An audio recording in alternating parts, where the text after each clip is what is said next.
¿Cómo están, queridos hermanos, hermanas, amigos, amigas, familiares? Los saluda nuevamente el hermano Miguel y como siempre para compartirles palabra de Dios. En esta oportunidad, como ya podrán ver en la pantalla, volvemos con la segunda parte de la historia del hijo pródigo. Y ustedes dirán, hermano Miguel, pero ya se acabó el video anterior. No, hay más de la historia del hijo pródigo. Y en este momento lo vamos a aprender, lo vamos a escudriñar y vamos a aprender más verdades espirituales. Los invito a que podamos leer para meternos en el tema el libro de Lucas, capítulo 15, versículos del 25 al 32. Y la palabra de Dios dice así. Versículo 25. Y su hijo mayor estaba en el campo, y cuando vino y llegó cerca de la casa, oyó la música y las danzas, y llamando a uno de los criados le preguntó qué era aquello. Él le dijo: tu hermano ha venido, y tu padre ha hecho matar el becerro gordo por haberle recibido bueno y sano. Entonces se enojó y no quería entrar. Salió por tanto su padre y le rogaba que entrase. Mas él, respondiendo, dijo al padre: he aquí, tantos años te sirvo, no habiéndote desobedecido jamás, y nunca me has dado ni un cabrito para gozarme con mis amigos. Pero cuando vino tu hijo, que ha consumido tus bienes con rameras, has hecho matar para él el becerro gordo. Él entonces le dijo: hijo, tú siempre estás conmigo y todas mis cosas son tuyas. Mas era necesario hacer fiesta y regocijarnos, porque tu hermano era muerto y ha revivido, se había perdido y es hallado. Después de leer la palabra de Dios, este tramo de la parábola que habla del hermano mayor, entonces vamos a empezar a desarrollar la enseñanza.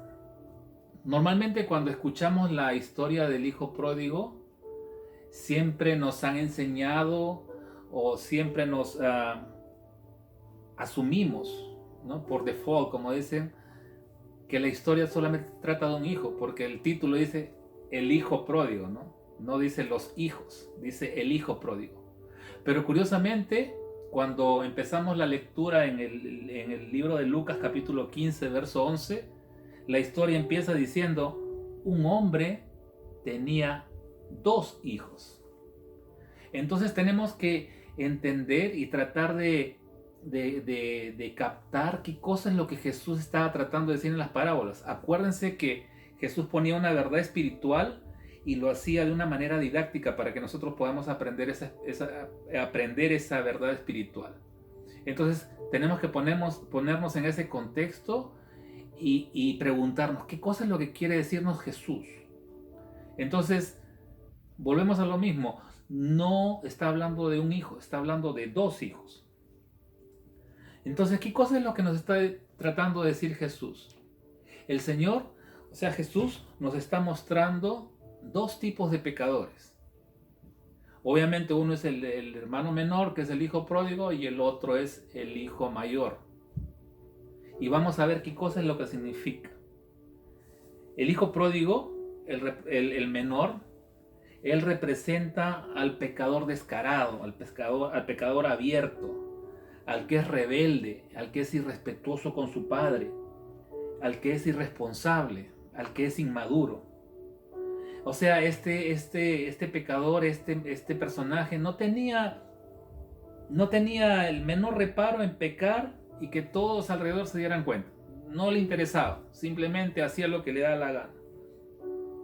Pero también Jesús nos muestra al otro pecador, y este es el hermano mayor, quien representa en esta historia al pecador secreto, al hipócrita, a quien esconde su pecado, al que esconde su corazón malo, al que esconde su odio por su hermano, al que esconde su odio hacia su padre. bajo la cortina de buenas obras.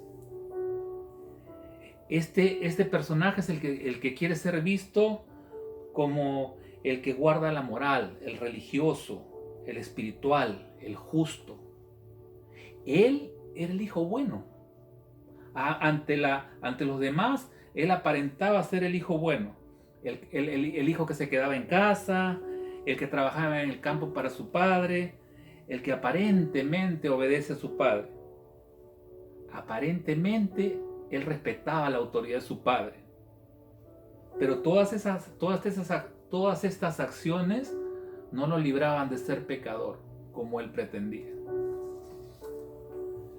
Como dijimos con anterioridad,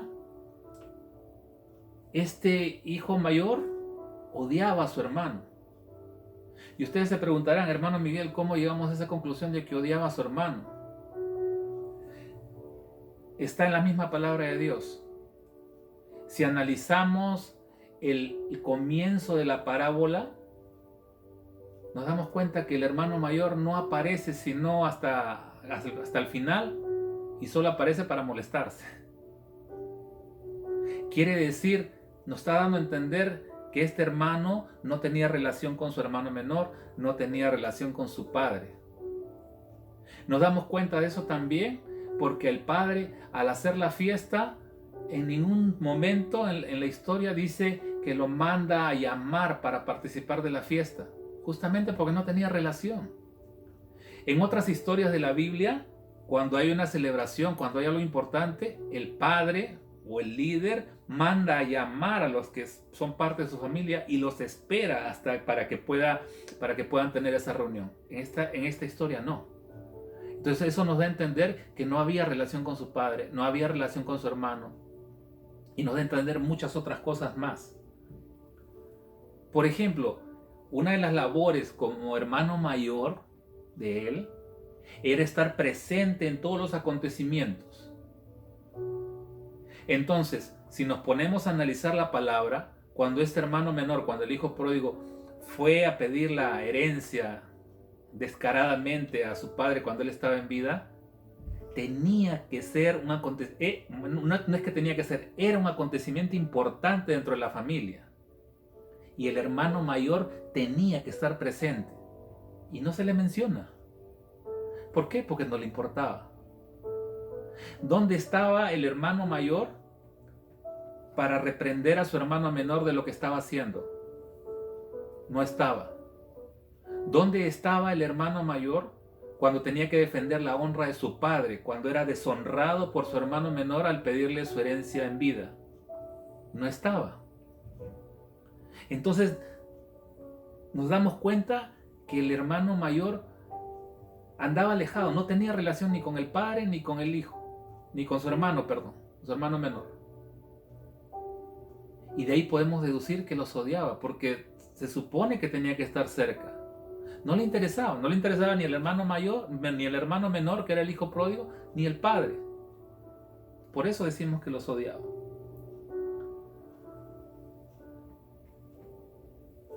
Y entonces, después de haber analizado esto del hermano mayor, nosotros nos hacemos la pregunta, ¿y por qué se comportaba así? Si se supone que se había alcanzado cierta edad, como ya lo dijimos en el video anterior, tenía que ser un hijo obediente y todo. Pero había llegado a esa edad porque sí, aparentemente era obediente, guardaba las apariencias, pero tenía un corazón malo. La respuesta a toda la pregunta es, él era egoísta, pensaba en sí mismo. No le interesaba lo que pasara con el hermano menor, no le interesaba menos lo que pase con su padre.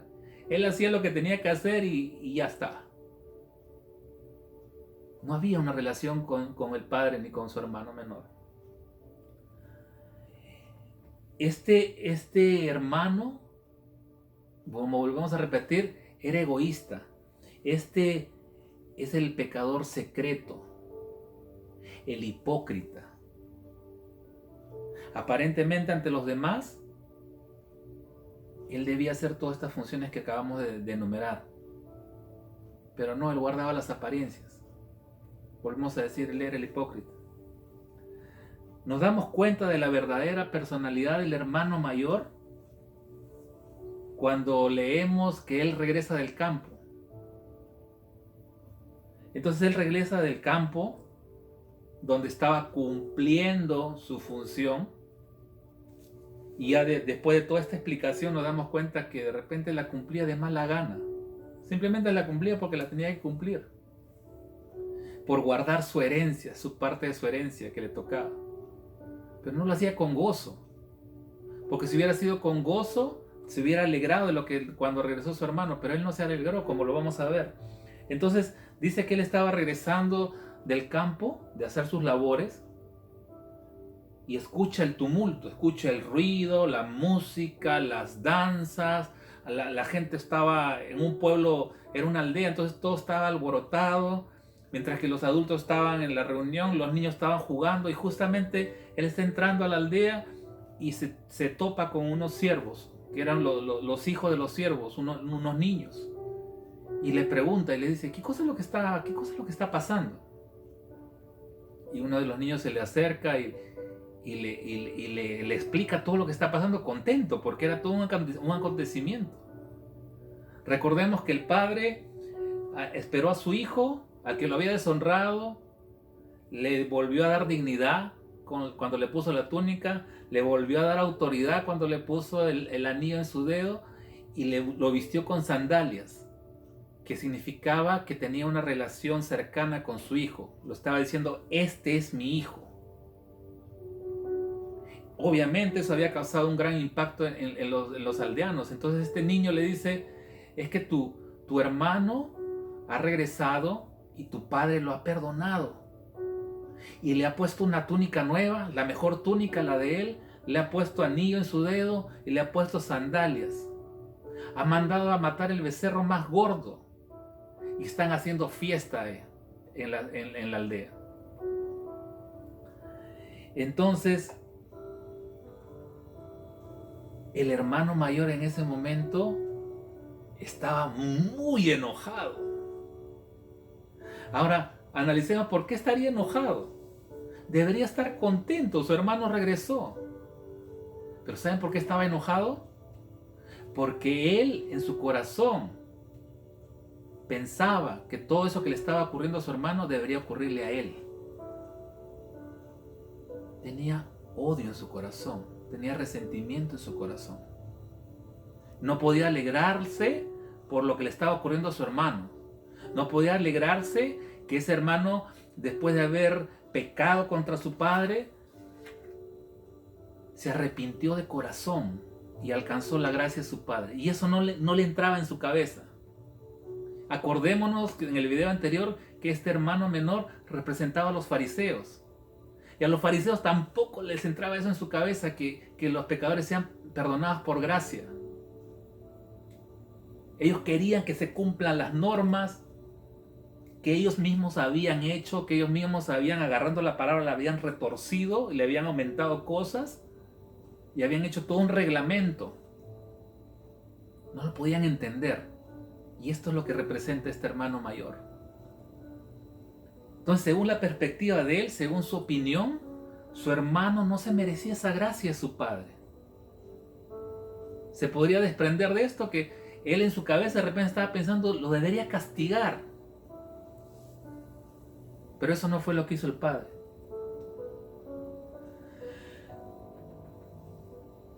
Tanto este hermano mayor que representa, y como los fariseos, que al final Jesús estaba graficando este hermano mayor que representaba a los fariseos, no podían entender la gracia que Dios nos da cuando nos arrepentimos.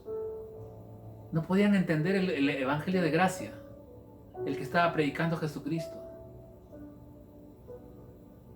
Estaban apegados a sus costumbres antiguas.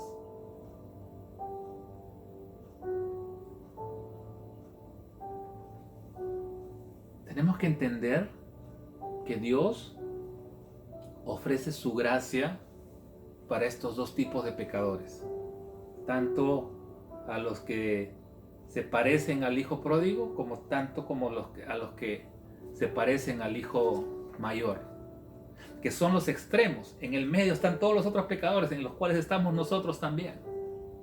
Porque te recuerdo que tú y yo también somos pecadores. Pero bajo la gracia del Señor somos perdonados cuando nos arrepentimos de corazón. Y eso es lo que tenemos que aprender, arrepentirnos de corazón. Esta historia nos muestra a dos tipos de pecadores. Y a los dos se les ofrece el mismo perdón, la misma gracia. Uno se hace acreedor a la gracia de Dios porque se arrepiente de corazón, pero el hermano mayor no, porque él está pensando que va a llegar a la salvación, va a ganarse el amor de su padre o todo lo que de su padre le pueda dar por obras, cosa que no es cierto. Comúnmente se nos ha enseñado este relato hasta la parte donde el padre se reconcilia con el hijo y ahí se acaba la historia, final feliz. No, pero nunca nos damos el tiempo para poder explorar más allá. Y justamente hoy día hemos empezado a partir del versículo 25 hasta el 32. Y ahí hay una enseñanza grande. Y ahí es donde vamos a llegar en estos momentos. Esa es la parte más importante del relato. Y nos vamos a dar cuenta qué cosa es lo que Jesús nos está enseñando. Y es una enseñanza bien profunda. Entonces, después que el hermano mayor se enojó con su padre y no quería participar de la fiesta, el relato bíblico, lo que está acá en la palabra de Dios, nos dice que el padre termina tratando de darles explicaciones a su hijo mayor del por qué había hecho todo esto con el hijo menor. Y ahí se acaba la historia. Este hermano mayor estaba muy molesto.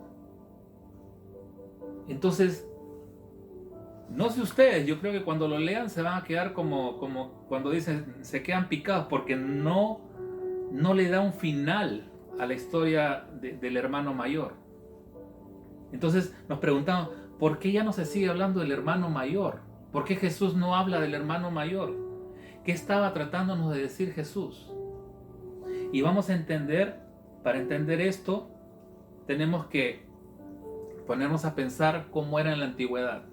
Así como se lo dije en el video anterior, tenemos que transportarnos a sus costumbres, a ese entorno, o sea, en forma figurada. Tenemos que transportarnos y ver cómo ellos veían esa realidad. Entonces, para entenderlo, les tengo que explicar que en la antigüedad las historias se comunicaban oralmente. Y para que sea más fácil de entenderlas, se presentaban como canciones o como poemas. Entonces, como eran canciones o poemas, tenían estrofas. ¿Ok? Y cuando las historias eran muy largas, un poquito grandes, así como esta historia, creaban historias paralelas. Acá había una historia, estrofas paralelas. Acá habían las estrofas y acá estaban las estrofas paralelas según las historias que se estaban relatando. Por ejemplo, específicamente en esta parábola, la historia del hijo menor con el padre tiene 8 estrofas. Entonces, según lo que acabamos de aprender, la historia del hijo mayor con el padre debería tener 8 estrofas. Pero curiosamente Jesús solamente les describió 7 estrofas. ¿Qué quiere decir? Que el final de esta historia no estaba escrito todavía. Y eso Jesús lo hizo a propósito, porque recuerden que estaba narrándoles esta historia a los fariseos, a los escribas, gente muy instruida, que se darían inmediatamente cuenta que esa historia no tenía final. Pero Jesús lo estaba haciendo a propósito, porque curiosamente esa historia la iban a escribir los propios fariseos y escribas. como lo vamos a ver más adelante. Entonces, la historia del hermano mayor parece que queda sin final. Tenemos dos opciones para poder darle un final a este grupo de estrofas. Hay dos opciones que pueden ocurrir, como en cualquier historia, ¿no? En cualquier historia tenemos un final feliz y un final trágico. Así es que nos vamos a poner en ese panorama para poder entender qué cosa es lo que nos quería decir el Señor. En la primera opción del final feliz, el hijo mayor se sintió culpable, se arrepintió, le pidió perdón a su padre lo perdonó, lo abrazó, lo besó, lo acarició y entraron juntos para la fiesta. Ese es el final feliz. Lamentablemente, eso no es lo que ocurrió.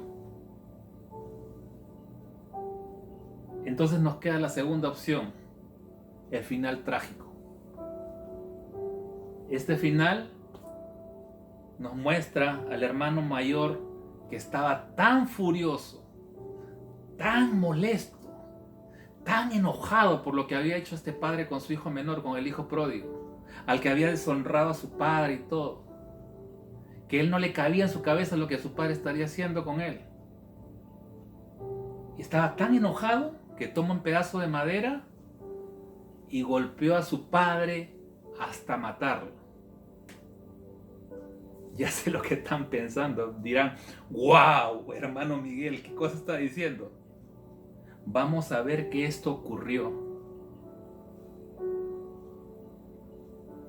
Aunque este final no está incluido en la parábola, nos vamos a dar cuenta cuando leemos las escrituras, todas las escrituras, cuando leamos el Nuevo Testamento, que esto sí ocurrió. Porque este final trágico es el que los fariseos escribieron cuando meses más tarde utilizaron madera para crucificar a Jesús y matarlo. Acuérdense que el hermano mayor representaba a los fariseos. Y los fariseos fueron uno de los grupos de los que mataron a Jesús. Lo crucificaron a Jesús. Pero lo bueno de todo esto es que con la muerte de Jesús, todos nuestros pecados fueron borrados por su gracia. Sí, tus pecados, mis pecados, los pecados de todos nosotros. A los cuales, a la gracia a la que nos podemos hacer acreedores, solo arrepintiéndonos de corazón. Y eso se nos da gratuitamente. El profeta Isaías lo dijo en Isaías 53, cuando dijo: mas él herido fue por nuestras rebeliones, molido por nuestros pecados. El castigo de nuestra paz fue sobre él, y por su llaga fuimos nosotros curados. La gloria del Evangelio se encuentra en la muerte de Jesús. ¿Y por qué decimos esto? Porque Él no solo murió a manos de los judíos y los romanos. Él muere bajo la mano soberana de Dios, siendo obediente. Jesucristo fue obediente, sabiendo lo que le iba a pasar. Él fue obediente y se sacrificó para que tú y yo tengamos salvación. Él muere bajo la mano soberana de Dios, que lo escogió como el Cordero para el sacrificio perfecto, para la expiación de nuestros pecados, para pagar el castigo por todos tus pecados y mis pecados. Valoremos esos, hermano. Valoremos ese sacrificio que hizo Jesús por nosotros. Valoremos el amor de nuestro Dios Padre, que envió a su Hijo unigénito para morir por nosotros, por nuestros pecados, como te digo, por los tuyos y por los míos. Valoremos eso, no lo dejemos, no lo demos por menos. A todos nosotros que somos pecadores, nos es ofrecido el Evangelio de gracia y perdón. No lo desperdiciemos. Si tú aceptas a Jesucristo como tu Señor y Salvador, el Señor te va a poner tu túnica, la mejor túnica, la de Él, que eso significa que te va a dar dignidad, te va a poner tu anillo, que te da autoridad como hijo de Él, que te da poder, que viene de lo alto, y te va a calzar sandalias, para que todos se den cuenta que tú eres hijo del Rey. No desperdiciemos esa oportunidad tan maravillosa que Dios nos da en hacer todo eso. No desperdiciemos la gracia que nos es ofrecida. Ahí al otro lado donde tú estás,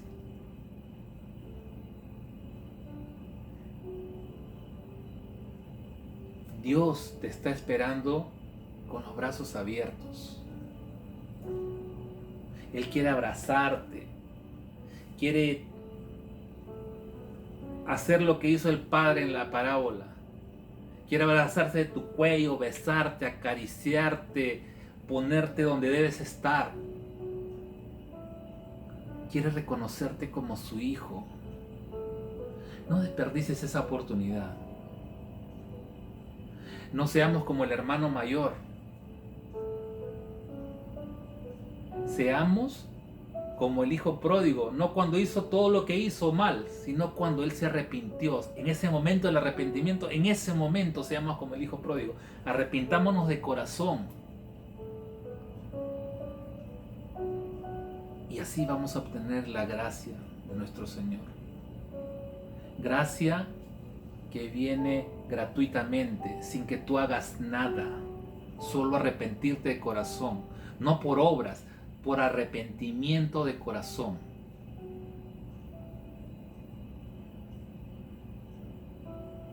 No lo desperdicies, hermano. No lo desperdicies, hermana. Amigo, amiga, familiar, no lo desperdicies. Yo te invito a que tú aceptes al Señor en tu corazón. Y así me despido y espero que la enseñanza haya sido de bendición.